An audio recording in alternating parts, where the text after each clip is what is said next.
اللہ علیہ وسلم نے خود یہ بات بیان فرمائی اور قرآن میں بھی اس کا تذکرہ آیا. دیکھیے سورہ اعراف میں اللہ تعالیٰ نے فرمایا اتبعوا ما انزل الیکم من ربکم ولا تتبعوا من دونه اولیاء. تم اس کی پیروی کرو جو آسمان سے اتارا گیا ہے، اس کو چھوڑ کر اپنے سرپرستوں کے پیچھے نہ جاؤ، اپنے بڑوں بزرگوں کے پیچھے نہ جاؤ. منزل من اللہ جو ہے وہی دین ہے، تمہیں پیروی اسی کی کرنی. اتباع تمہیں منزل من اللہ، اللہ کی طرف سے اتاری گئی شریعت، اللہ کی طرف سے اتارا گیا دین، اللہ تعالیٰ کی طرف سے بھیجی گئی ہدایت، اللہ تعالیٰ کی طرف سے بھیجا گیا نور، اسی کی پیروی کرنی ہے.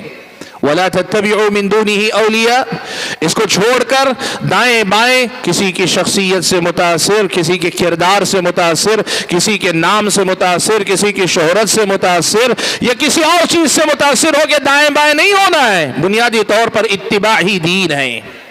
دین اتباع کا نام ہے، یہ اللہ تعالیٰ نے قرآن مجید میں بتا دیا. اب اللہ کے نبی پر اللہ تعالیٰ نے کیا چیز اتاری؟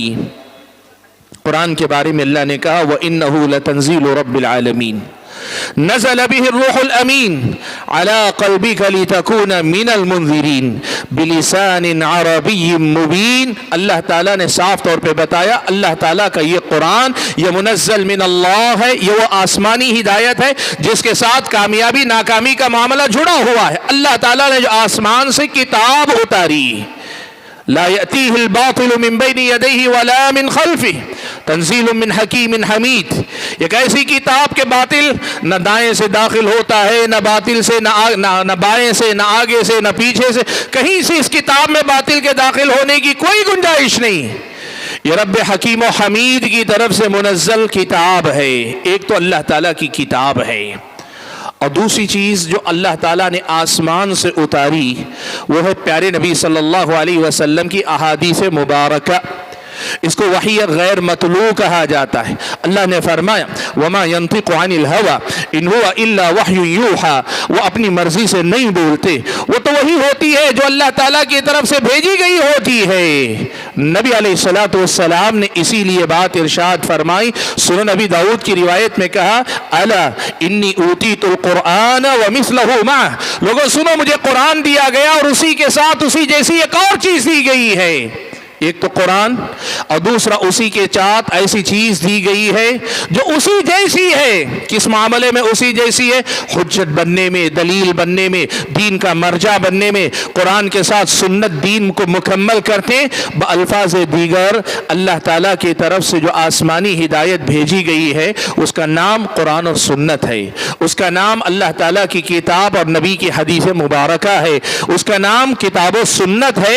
یہ اس مسئلے میں صاف ہے. آپ دیکھیے پیارے نبی صلی اللہ علیہ وسلم نے سنت کا جو قرآن کے ساتھ رشتہ، حجیت کے معاملے میں اس کا جو درجہ، دلیل بننے کے مقابلے میں حدیث کا جو مقام ہے، قرآن کے بعد یا قرآن کے ساتھ حدیث رسول کو اللہ نے دین میں جو درجہ مقام دیا، اسے واضح کرتے ہوئے اللہ کے نبی نے کیا ارشاد فرمایا؟ آپ صلی اللہ علیہ وسلم نے فرمایا الا لوگوں سنو انما حرم رسول اللہ کما حرم اللہ، جس چیز کو اللہ کے رسول حرام قرار دیں وہ ویسے ہی حرام ہے جیسے وہ چیز جسے اللہ تعالیٰ نے کتاب الہی میں حرام قرار دیا ہے. کیا مطلب ہوا؟ مطلب وہی جو قرآن کی آیت میں اللہ نے کہا وما ينطق عن الهوى ان هو الا وحی یوحى، وہ اپنی مرضی سے نہیں بولتے، وہ تو اللہ تعالیٰ کی وحی ہوتی ہے جو آسمان سے اتاری گئی ہے. اللہ کے بندو اسی لیے یاد رکھو آج ملت اسلامیہ کے لیے سب سے بنیادی مسئلہ ہے دین کسے کہتے ہیں. سب سے پہلے اس کی تعیین اور تحدید کر لینی چاہیے. سب سے بنیادی مسئلہ رب کا قرآن ہے، پیارے نبی صلی اللہ علیہ وسلم کی حدیث مبارکہ، یہی اصل میں دین ہے، یہی اصل میں دین کا خلاصہ ہے. اور اللہ کے نبی دنیا سے جا رہے تھے نا تو نبی علیہ الصلوۃ والسلام نے یہی اپنے پیچھے چھوڑا، امت کے لیے اپنے پیچھے اللہ کے نبی نے یہی چھوڑا. اللہ کے نبی نے کہا تھا موطا امام مالک کی روایت کے مطابق ترکت فیکم امرین، میں تمہارے درمیان دو چیزیں چھوڑ کر جا رہا ہوں، ایک اللہ کی کتاب ہے، دوسری میری سنت ہے. یہی اصل میں بنیاد ہے. سب سے پہلے اس چیز کو طے کر لیں. یہ بنیادی مسئلہ اگر ہم طے کر لیتے ہیں تو بھائیو یہاں سے میرا اور آپ کا ایک اگلا مرحلہ شروع ہوتا ہے. اس کو سمجھیے گا آپ. ایک اللہ کی کتاب ہے، قرآن کی آیات ہیں، ہم سب پڑھتے ہیں، آپ سب کو اکثر بہت ساری سورہ فاتحہ تو ہر مسلمان کو یاد ہے، اکثر سورتیں ہم سب کو یاد ہیں، الفاظ ہیں قرآن کی، اور احادیث مبارکہ کے الفاظ ہیں جو کتابوں میں لکھے ملتے ہیں، علماء آپ کے سامنے الفاظ بیان کرتے ہیں۔ ایک مسئلہ سمجھیے گا آپ، یہ بڑا اہم مسئلہ ہے، یہیں سے آپ کے سامنے دین میں صحیح منہج پر رہنے والے اور ہٹنے والوں کا فرق آپ کے سامنے اور زیادہ کھل کر آئے گا۔ ایک بات آپ بتائیے گا، اللہ تعالیٰ نے جو قرآن اتارا، قرآن کیا صرف الفاظ کا نام ہے یا الفاظ کے ساتھ اس کے معانی و مطالب بھی قرآن ہیں؟ قرآن صرف الفاظ کا نام ہے یا قرآن کے ساتھ الفاظ کا معنی بھی ہے؟ اور ایسے ہی حدیث رسول اگر کہا جاتا ہے الفاظ مراد ہیں یا الفاظ کے ساتھ الفاظ کا معنی بھی ہے؟ یہ پہلا بڑا سوال ہے جو آپ کو اپنے آپ سے پوچھنا چاہیے۔ ظاہر سی بات ہے، کوئی بھی کلام صرف الفاظ کا نام کلام نہیں ہوتا، الفاظ ہیں اور الفاظ کا ایک معنی ہے، احادیث ہے، احادیث کے الفاظ کا ایک معنی ہے، آیات کی ایک مراد ہے، اللہ نے جب آیتیں نازل کی اللہ تعالیٰ کی ایک مراد ہے، اللہ کی ایک منشا، اللہ کی ایک مقصود ہے، اللہ تعالیٰ ان آیتوں سے بندوں سے کچھ چاہتا ہے، اللہ تعالیٰ کی کچھ چاہ ہے، کچھ مراد ہے۔ اور رسول اللہ صلی اللہ علیہ وسلم نے جب قرآن حدیث میں اپنے الفاظ میں اللہ کے نبی نے احکام دیے، منع کیا، حلال کہا، حرام کہا، کسی سے ڈرایا، کسی کی ترغیب دلائی، اللہ کے نبی کے سامنے بھی جو الفاظ ہیں ان الفاظ کا ایک معنی ہے۔ آج سب سے بنیادی مسئلہ یہ سمجھ لو آپ کہ قرآن کو لینے کا مطلب صرف قرآن کے الفاظ کو لینا نہیں ہے، قرآن کے الفاظ کو اس معنی کے ساتھ لینا جو اللہ تعالیٰ کی مراد ہے، یہ قرآن کو لینا ہے۔ حدیث کو لینے کا مطلب یہ نہیں ہے کہ حدیث کے الفاظ آپ لے لو اور حدیث کے الفاظ کا جو معنی ہے، جو اللہ کے نبی کی مراد تھی، اسے نظر انداز کر دو، نہیں، الفاظ کو اس کے معنی کے ساتھ لینا اور اس معنی کے ساتھ لینا جو معنی اللہ کے نبی کی مراد تھی۔ قربان جائیے، امام شافعی رحمۃ اللہ علیہ نے کتنے پیارے انداز میں یہ مسئلہ ہمارے اور آپ کے سامنے رکھا۔ دیکھیے امام شافعی رحمۃ اللہ علیہ کا یہ قول، فرماتے ہیں آمنت باللہ وبما جاء عن اللہ علی مراد اللہ وآمنت برسول اللہ وبما جاء عن رسول اللہ علی مراد رسول اللہ۔ کہتے ہیں میں اللہ پر ایمان لاتا ہوں اور اللہ تعالیٰ کی طرف سے جو پیغام آیا ہے اس پر بھی ایمان لاتا ہوں۔ اب اس پیغام پہ جو میں ایمان لا رہا ہوں کیسے؟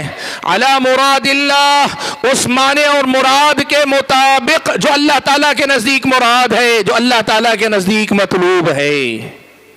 وآمنت برسول اللہ، میں رسول اللہ صلی اللہ علیہ وسلم پر ایمان لاتا ہوں۔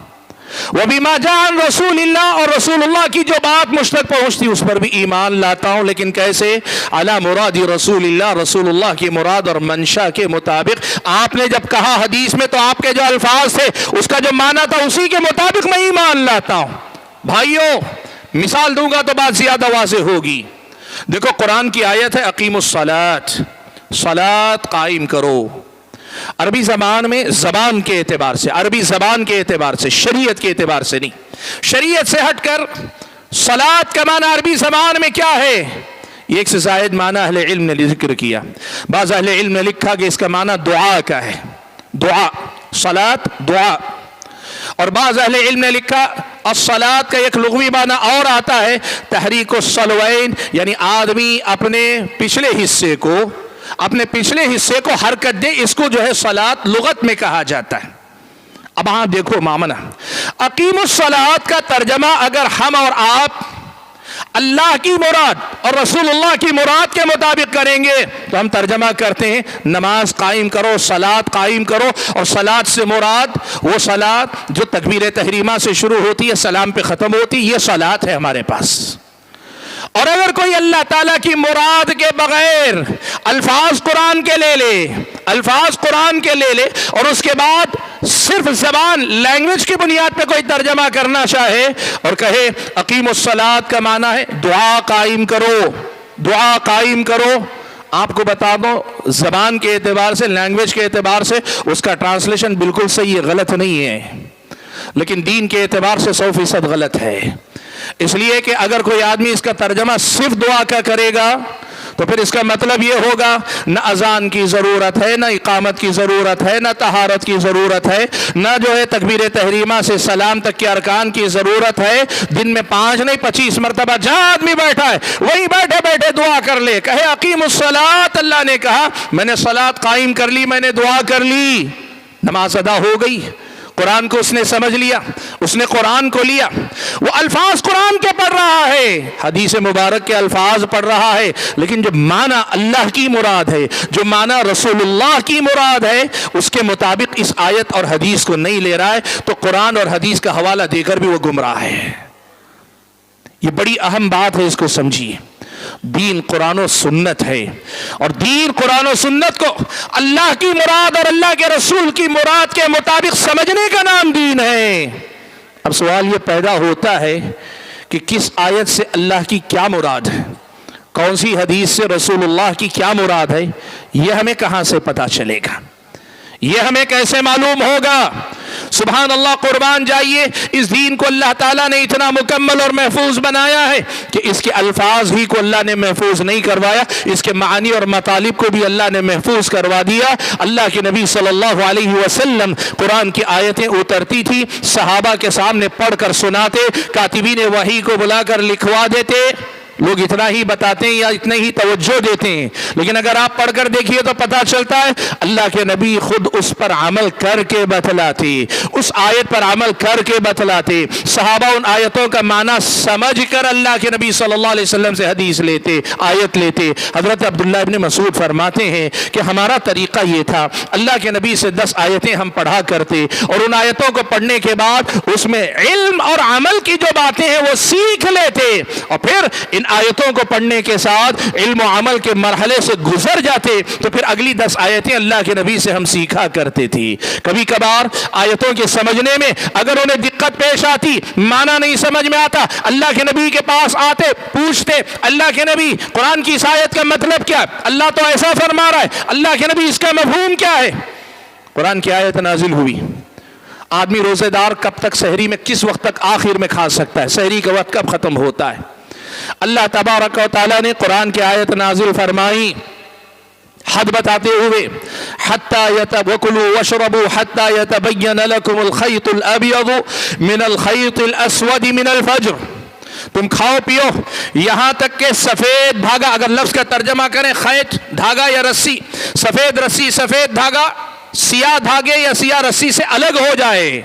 حضرت عدی بن حاتم رضی اللہ تعالیٰ عنہ کہتے ہیں آیت نازل ہوئی، میں نے جو اونٹ باندھنے کی جو رسی ہوتی ہے عقال، اس رسی میں سے ایک سفید اور سیاہ، کالی اور سفید، 2 رسیاں رکھ لی، اپنے تکے کے نیچے رکھ کے لیٹ گیا، اور اس کے بعد رات کے اندھیرے میں بار بار اٹھ کر دیکھ رہا ہوں ان دونوں میں کتنے وقت پر جو ہے فرق ہوتا ہے، تاکہ جب فرق نظر آئے تو میں دیکھ لوں اس وقت پہ فجر کا وقت ختم ہوتا ہے۔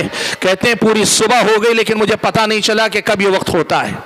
میں اللہ کے نبی کے پاس آیا، میں نے کہا اللہ تعالیٰ کہتا ہے سفید دھاگے سیاہ دھاگے، سفید رسی سیاہ رسی میں فرق ہونے تک کا تمہارا وقت ہے۔ میں نے کوشش کی، پہچان نہیں سکا اللہ کے نبی نے کہا کہ عدی، اللہ نے یہاں جو کہا اس سے مراد یہ حقیقی دھاگے نہیں، اس سے مراد مشرق میں جب صبح طلوع ہوتی ہے نا تو مشرقی سمت میں تم دیکھو گے کہ رات کا اندھیرا سمٹنا شروع ہوگا، دن کا اجالا آنے لگے گا، تو ایک سیاہ لکیر اندھیرے کی، ایک سیاہ لکیر اجالے کی آئے گی۔ الخیط الابیض الخیط الاسود سے مراد یہ ہے، اللہ کے نبی نے صحابہ کو سمجھایا۔ اللہ کے بندو، یہ پہلا بنیادی مسئلہ یہاں سمجھ لو کہ صحابہ نے اللہ کے نبی سے الفاظ بھی لیے، معنی بھی لیا، مطلب بھی لیا، اللہ کے نبی سے قرآن کے الفاظ کے ساتھ، حدیث کے الفاظ کے ساتھ ان کا مفہوم بھی لیا، مطلب بھی لیا، سب لے کر آگے بڑھے۔ اسی لیے قیامت تک کے لیے یہ ضابطہ ہمیشہ رہے گا، دین وہی ہے جو قرآن و سنت میں ہے،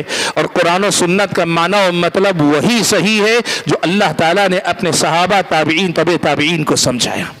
آج یا بعد کے دور میں کوئی آدمی قرآن کی کسی آیت کی تفسیر کر رہا ہے یا کسی حدیث مبارک کا معنی بیان کر رہا ہے، اور یہ معنی بیان کرنے میں اگر کوئی اونچ نیچ کا شکار ہو رہا ہے، لغت کے اعتبار سے صحیح لگ رہا ہے لیکن صحابہ کی تفسیر کے خلاف جا رہا ہے، تابعین کی تفسیر کے خلاف جا رہا ہے، حدیث کا معنی بتا رہا ہے جو 1400 سال میں کبھی سمجھا ہی نہیں گیا، اس کے خلاف جا رہا ہے،